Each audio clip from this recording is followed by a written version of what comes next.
Bom dia! Hoje eu quero falar de um tema que eu gosto muito, que é como ler as formas. Cada forma tem um significado, ele é fixo, ele é variável. Não sei, vamos olhar aqui. Eu estou trazendo essa mostra aqui de algumas formas básicas. Por quê? Porque quando a gente pensa a vida, o mundo, a gente tende a sintetizar algumas coisas, né? Desde alguns desses sólidos que a gente chama de sólidos platônicos, o cubo, a esfera, o icosaedro, enfim, as formas básicas que são idealizadas, né? Na realidade, no mundo, não existem formas perfeitas. Ou é muito difícil ver uma forma perfeita no mundo, mas desde muito tempo, a gente idealiza algumas formas. E essa idealização de formas, a simplificação do que seria uma relação física, fisiológica com as formas, gera também uma relação intuitiva, um sentido intuitivo das formas. Isso eu estou falando de formas geométricas aqui, mas essas formas geométricas se flexionam para caber em qualquer forma, né? O nosso tem um antebraço que ele não é cilíndrico, mas ele lembra um cilindro, ou dependendo da posição que ele tiver, pode ser um reto, um triângulo, um quadrado. Então essas formas que são orgânicas, né? A linha orgânica, o movimento orgânico, ele interage com essas formas ideais, com essas formas platônicas que existem na nossa imaginação e que existem no nosso inconsciente. Então, essa simplificação do mundo em formas geométricas, ele ajuda a gente a entender as imagens e ajuda a gente a entender a nossa relação intuitiva com a arte, na nossa leitura intuitiva, né? Atrás aqui de mim, eu estou aqui numa casa que tem esses quadros assim de paisagens, né? Dá para ver aqui? Aqui eu tenho um quadro de uma cidade, né? E você vê que tem várias torres, né? E tem a ponte, enfim. Quem conhece isso aqui? Né? Essas formas assim, que lembram, né, cilindros ou essas torres que podem ser também cubos, né? Cubo, a gente vai ver o que é, mas todos eles têm um quê fálico, né? Tem um quê aí de... Deixa eu ver se eu consigo botar de volta. Sem fazer bagunça. Fiz bagunça, tudo bem. Deixa ali. E também a Torre Eiffel, né? Todos eles têm alguma forma que nos lembram, né? Nos lembram coisas, trazem sensações. Quando a gente pensa e quando a gente fala, percebe que tudo que a gente fala tem um quê espacial. A nossa compreensão espacial baseia muito a nossa vida, a nossa intuição. Deixa eu pegar aqui então esses slides aqui para a gente ver aqui, ó. Então, o cubo. Vamos pensar no cubo primeiro para a gente entender o que é um cubo. Tá? O cubo é a estabilidade. Por que é a estabilidade? Por que ele contém e confina? Porque o cubo é o que dá a sensação, né, as linhas perpendiculares, né, as linhas que fazem ângulos 90 graus, elas dão a sensação de rigidez, de equilíbrio. Então, quando você tem um quadrado, que é um pouco a casa, que é um pouco, né, o funcionamento, assim, a gente entende que isso está limitando. No sentido bom, isso está protegendo, e no sentido talvez um pouco negativo, isso está restringindo, bloqueando, né? Então a gente usa o cubo para congelar as coisas, né? O cubo de gelo, para fixar as coisas, para manter as coisas como elas estão, né? Então todos os lados são iguais, então nada modifica, nada vira, né? Para você mover um cubo é muito mais difícil, por exemplo, que você mover uma outra forma, né? O cubo é o máximo de estabilidade que a gente consegue, né? Então, sempre que a gente vê formas que lembram o cubo, por exemplo, as casas, os prédios, a gente tem a sensação que aquilo ali é fixo, que aquilo ali é firme, que aquilo ali tem o poder da estabilidade, né? De que aquilo ali está protegido, está separado dentro do fora, né? Enfim, dá para entender o cubo no seu corpo, né? Percebe que se você pensa num cubo agora, vamos pensar num cubo, imaginar que você está dentro de um cubo, você está estabilizando aí, evitando que qualquer modificação seja feita, né? Então, na magia visual, às vezes você imagina um cubo para parar. Para isso, não quero isso mais. É perigoso você parar e bloquear, né? Então, tem outras formas um pouco mais sutis de parar, mas quando você quer que alguma coisa fique como está, que não sofra modificação, você pensa nela como um cubo. Se você olhar essa imagem específica aí, que é do Richard Serra, né, você vê que, além de ser um cubo, a gente intuir que tem um cubo aí, tem essas formas que não, pela perspectiva, já tem um ângulo um pouquinho diferente, percebe? Que já não é só um cubo, já não é só um quadrado. Também essa perspectiva já dá uma ideia para a gente de movimento. As diagonais já dão uma ideia para a gente de movimento. Então, se a gente não está dentro do cubo, a gente está fora do cubo, a gente já percebe que os cubos não são tão estáveis assim, né? Então tudo é um pouco relativo, né? Vamos seguir aqui na esfera. Em oposição ao cubo, a gente tem sempre a esfera. A esfera, ela gira, né?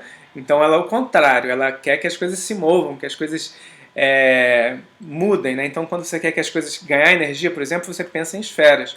Coisas esféricas, elas tendem a multiplicar esse poder de movimento, né? Então coloca as coisas em movimento, equilibra no sentido de que você sai da rigidez e tem que buscar um equilíbrio diferente do cubo, né? Que é estático, é um equilíbrio dinâmico, né? E tem uma face só. Então, se a esfera tem uma face só, estão todas equidistantes do centro. Então, é uma forma de muita igualdade, em que todos têm acesso ao centro, tem uma igualdade entre todos os lados, né? Todos os cantos, né? Então, por isso é limitado. Quando você quer multiplicar uma coisa, que uma coisa amplie, que uma coisa se expanda, né? Então, quando a gente pensa na iconografia mesmo, quando tem um círculo em volta dos santos, assim, né? Aquela auréola, né? Que lembra, é um círculo e é também, às vezes, dá uma sensação de esfera. A gente está ampliando e a gente está trazendo essa infinito de possibilidades para a gente. Aqui, um trabalho bonito do Anish Kapoor, essa escultura de esferas, e que além de ser uma esfera espelhada, então multiplica infinitamente todo o resto, né, e unifica, né, você vê que quando um espelho esférico, né, ele consegue captar todos os lados e transformar todos os lados em um lado só, né? Muito legal, vamos seguir. A gente tem a pirâmide. O que é a pirâmide, né? A gente está pensando aqui numa pirâmide de base 4. Essa imagem aqui do Amilcar não é exatamente uma pirâmide, mas tem essa ideia do triângulo e tem essa ideia de que a gente tem essa polaridade entre alguma coisa que é quadrada embaixo, né? Um quadrado, e as quatro faces que são triângulos, né? 4 triângulos. Tem uma coisa do quadrado de proteger, mas ao mesmo tempo não é tão parada, porque tem essa ponta para cima da pirâmide, pensando numa pirâmide, enfim, do Egito, né? Dessa forma regular da pirâmide, que gera integração, preserva as energias da base. Então, no campo físico, né, que é a base, no campo material, as coisas estão protegidas, e no campo espiritual tem uma conexão, tem uma ponta para o alto que dá essa liberdade, essa conexão. Então a gente usa uma pirâmide quando a gente quer proteger alguma coisa, mas manter ela em contato com alguma coisa que está acima, com alguma coisa que é superior, né? E aí tem essas formas que são variações de pirâmide, né, como essa do Amilcar, né, que tem essa tensão entre o material e o espiritual, né? O triângulo é muito associado também ao espiritual, né? O triângulo de Deus, o triângulo divino, né? Então, o espiritual e o material juntos estão na pirâmide. Tudo bem? Vou seguir rápido aqui, tem várias formas para a gente olhar ainda. O dodecaedro. Quem conhece o dodecaedro? O dodecaedro ele é uma das formas platônicas ainda. Esse aqui é um desenho bonito do Escher. Ele tem 12 lados iguais. Se você olhar um pouco mais longe, ele é quase uma esfera, né? Porque são 12 lados, então são 12 possibilidades. O 12 está ligado aos meses do ano, está ligado aos ciclos, está ligado a muitas coisas, mas o 12 do dodecaedro em relação ao círculo, ele traz a ideia de que você tem que tomar uma decisão, né? As coisas podem mudar, mas as coisas não são ilimitadas como na esfera, né? Então, o 12 como um ciclo completo, como os 12 signos, como os 12 meses, ele traz essa ideia de que você tem que escolher uma das 12 coisas, né? Então, ele restringe, ele organiza um pouco mais que a esfera, ele não sai rodando infinitamente, ele tem possibilidade de flexibilidade, mas ele pede para você escolher, pede para você entender qual é a sua escolha dentro desses 12 que representam o todo, né? O cilindro é uma forma que eu gosto muito, é uma forma de passagem, de conexão, né? O cilindro o que são? São dois círculos é um tubo, né? Então nós podemos pensar a gente mesmo como um tubo, né? O tubo digestivo, a canalização, então essa ideia de que nós somos um tubo entre céu e terra. Nós, as árvores também, que tem esse formato cilíndrico, né? Então, quando você quer que uma coisa seja rápida, você usa um cilindro, né? Aqui nessa imagem do Jules Lepac, tem uma coisa. É um cano, né? Tudo que entrou em cima saiu embaixo. Tudo que está embaixo está em cima. Então, ele fortalece o fluxo, ele tem essa ideia de rapidez, né? Porque você canaliza, né? O encanamento faz isso, diminui a resistência, né?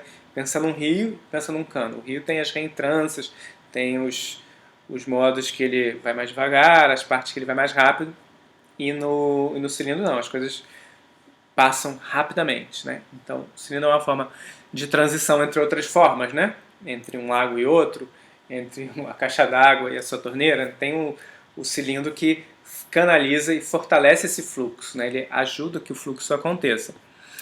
Pensando no cilindro, em oposição ao cilindro, uma coisa que é redonda e que cai para um ponto, né? Então você reduz um círculo para um ponto. Então essa ideia de assimilação, né? Depende de onde você está, né? Se você está no foco pequeno e você amplia, né? Então você é tipo um megafone, né?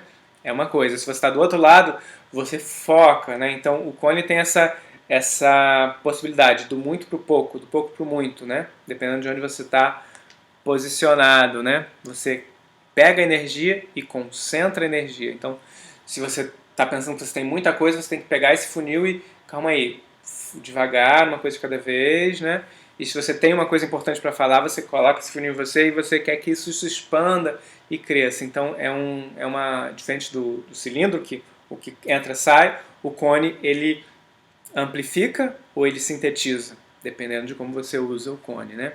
Esse aqui é uma figura clássica do Duchamp, né, que está no grande vidro também, isso é um pedaço do grande vidro, né, e desse cone, do cone mais escuro para o cone mais claro, né, como que essa mudança de energia, enfim, a iconografia do Duchamp é todo um tema que a gente pode pegar aí outro dia para falar, mas vocês entenderam já do cone, né. O torus. O torus é uma figura que seria uma rosquinha, né, essa forma tridimensional circular que conecta as dimensões. Por que ela conecta as dimensões? É como se tivesse o dentro e o fora junto, né? O torus, essa imagem aqui do Tunga, fala especificamente disso, né? O Tunga tem esse trabalho muito com a alquimia, né? E a alquimia usa muito o torus, que é esse túnel infinito, né? A esfera é um infinito também, né? Mas o torus é um infinito que se invagina dentro dele mesmo, né? Então é um infinito que vira esse túnel, que é um pouco conexão entre dimensões diferentes, né? Então a gente tem a rosquinha com o vazio está dentro, no centro da rosquinha tem um vazio. O buraco negro também tem esse formato. Se você pegar as sistematizações, né, do buraco negro, do horizonte de eventos, que chama quando tem um ponto em que a luz não consegue mais sair, a luz passa, entra no buraco negro e não consegue mais sair. É um formato também de rosquinha, o campo de força do buraco negro, que chama horizonte de eventos, né? Então, é uma forma muito usada na magia, é uma forma muito arquetípica dessa ideia de que existe um outro mundo e que você pode entrar numa outra dimensão, que é essa experiência do Torus.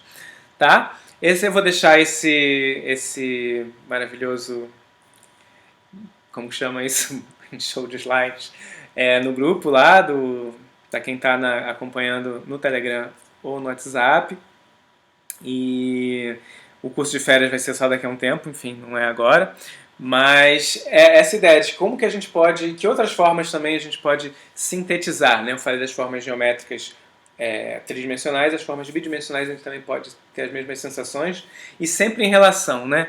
Eu acho que isso que a gente falou lá no início é o mais importante, sempre a relação de uma coisa com a outra, né? Como que a gente consegue entender que esse cubo, ele estabiliza para um lado, ele pode ser um obstáculo para o outro, ele pode ser um bloqueio para o outro. Se você olhar em perspectiva, você vai acentuar as diagonais e ele vai ficar menos denso, né?